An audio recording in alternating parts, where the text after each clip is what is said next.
Hey, what's going on YouTube? Lionel here. Third video today. And this one is from the House of Creed, and it is Creed Aventus. This is one of two decants that I have. Um, actually got this one from Spencer or Spanthrax a little while ago. Um, I wanted to talk to you about my experience with Aventus. I mean, it's been talked about quite a bit, so I don't really have to get into the note breakdown or anything. So, my experience was when it was first released. I happened to be at Neiman Marcus, and the Creed person was uh, you know talking about all these fragrances, and the guy was like, this is my favorite fragrance. So, it had been out for a couple of months by then, and he gave me about three samples of it, and I loved it. I loved it. I loved it. And this was my when I first started to really start to collect fragrances. So at that point in time, I found the swap threads and all that, and stuff was moving for 25, 30, $35. And I started to collect a bunch of that stuff, and there was just no way I was going to pay, you know, upwards to $300, for 4.2 of this thing. Um, uh, I smelled it maybe a couple of years ago. I did really, really like it. Um, and as it relates to the batch disparity, I think this is one of those batches. This is similar to that batch because what I smelled then, I get with this one that I have here. I hadn't worn the second decant, so I can't testify to that one. I got that one from my man ITM LLC.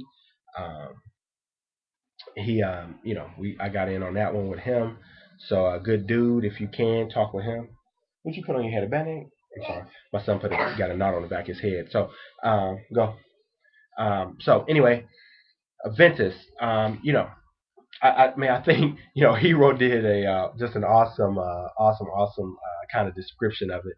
Pineapples and pirates that just take some pineapples, some pineapples, take a little floral and some ashes, some burnt ashes, and just throw them in a pot, and you get a Ventus. If that doesn't sound appeasing to you, appealing to you, sorry, you may not like this one. I do not have the batch that has the blast of just sweet, sweet, sweet pineapples and apples in the top. I don't have that one. I have the more smoky version.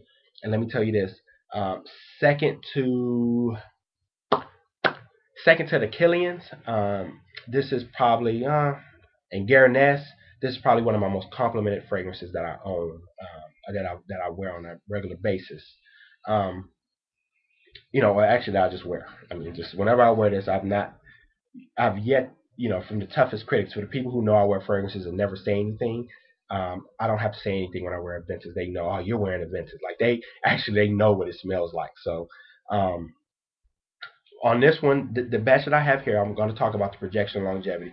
I get about 10 hours, and it projects for at least the first 6 hours, 6 to 8 hours. I'm talking about projects.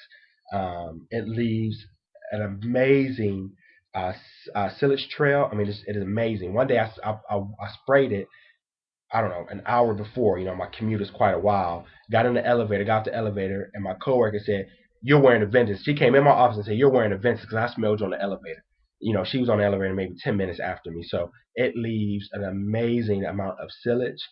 It projects very, very well, especially off clothes. Like, this is one now, you may gonna have a problem getting it out of your clothes, but if you want to make a statement, you spray this, you put about 2, 3 sprays on your clothes, and you have this one forever. Um, on my skin, though, I still get about 6+ hours of good projection. Um, and with to me, I get some pineapples and some apples at the top for a few minutes, and then I just get some sweet floral ashes and a heart, and that's what I'm pretty much stuck with for the rest of the duration of this fragrance. I thoroughly enjoy it. It is a definite buy. Because I can get in on decants and splits, unlike some of the other, Killians and things of that nature. I would just keep decants of this, because I'm just not a bottle collector. I don't need to have 4.2 ounces of anything, just because I like to change up my fragrances quite a bit. If I was going with a signature fragrance, I don't care what climate you're in, if you're going for a signature fragrance, this would be it. I think, because it can be worn all year round 4 years out of a month. And I forgot to mention that on Havana. Havana is a fragrance you can wear year round also. So just in case you want to know about that one, just because it's sweet enough to make it in a winter, and it's light enough to make it in the summer. I wouldn't wear it like out on a hot summer day, but I think it'll work. So that's Aventus. Uh, great, great, great fragrance. Peace.